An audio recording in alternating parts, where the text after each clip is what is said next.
Hello again. Today is December the 21st, the winter solstice in the Northern Hemisphere, the summer solstice if you're down under, and the shortest or the longest day of the year depending on where you are. It's 4 days also till Christmas, so I'm sure you're looking forward to that and having some time off work or whatever you do.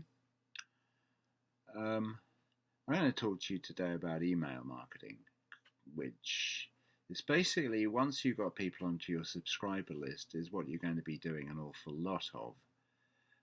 In as much as the name of the game, once you have somebody on your list, is to roll out an initial sequence and then broadcast them every day or move them on to another sequence list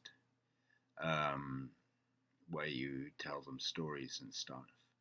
A lot of the things you're going to be writing are, broadly speaking, a mixture of education, in which you provide marketing value, so they learn stuff from you and see that you're an authority.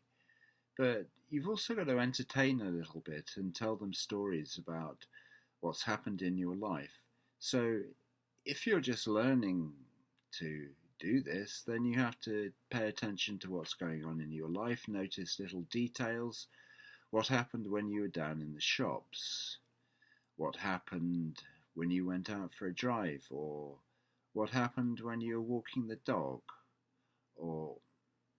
These little things crop up, and half the skill of being a content marketer is having the notion that your life is intrinsically interesting and that it's something you can tell people about. Because quite frankly, you're not living the life of Indiana Jones or Jason Bourne or somebody, and therefore you're probably not going to have an attempt made on your life this morning or go to bed with a beautiful woman this afternoon or whatever. And you've just got to sort of make the best out of what you have in your life.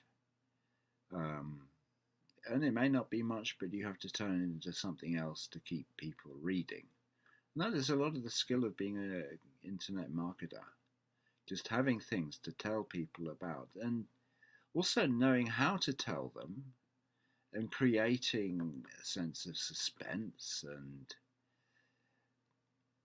keeping people waiting in anticipation for something you're going to tell them. And it is just developing a sense of, I'm going to tell you later, but for the meantime, I wanted to talk to you about this instead.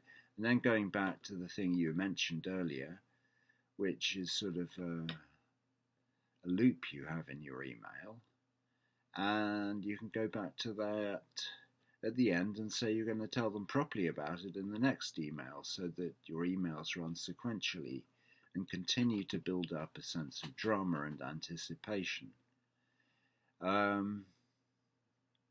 Because quite frankly, that's the way that you're going to get people keeping opening. And you have to improve on this the whole time.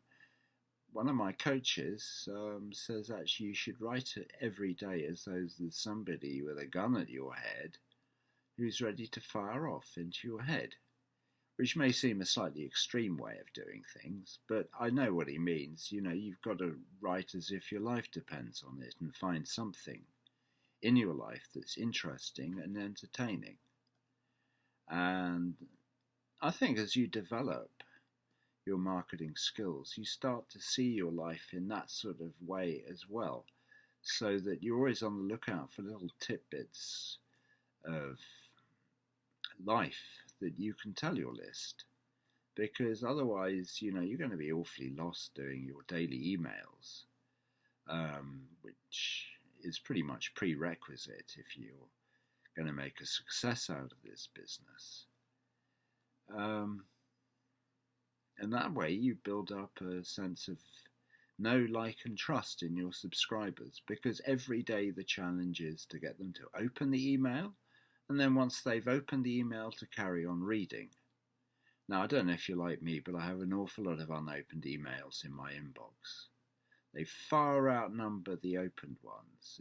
It's quite ridiculous. I get about 140 emails a day, and I open 20 or 30. And Some of those is out of curiosity, some of those is because I want to hear from the person who's emailing me. But largely these works of literature get unopened by me. And they probably will by you as well. And so if you're on the road to learning how to do affiliate marketing, you have to learn how to make a headline which basically draws the reader in and makes sure that he or she reacts by saying, well, I've got to read that. That looks really interesting. I.e., it has to arouse curiosity or fascination or be in some way intrinsically fascinating to them. And then once they've opened, within the body of the email, the way you're writing, what you're writing about, with the promises you're making, then you have to be able to lead into something that means that they want more. They'll open next time. And occasionally, say once every 3 emails, you give them a pitch. You tell them about an offer you're making. And you have a URL at the bottom. Or you may even tell them quite a lot about the thing that you're selling in the affiliate product. That's up to you. But as a rule of thumb, don't overdo the pitching. Do overdo the relationship building. And slowly people will actually bother to open your emails and you'll make sales then. It's not easy. It takes practice and everybody has to do it. And, well, I can only wish you the best of luck, just as I wish myself the best of luck. Anyway, thank you very much for your attention, and I hope that's useful.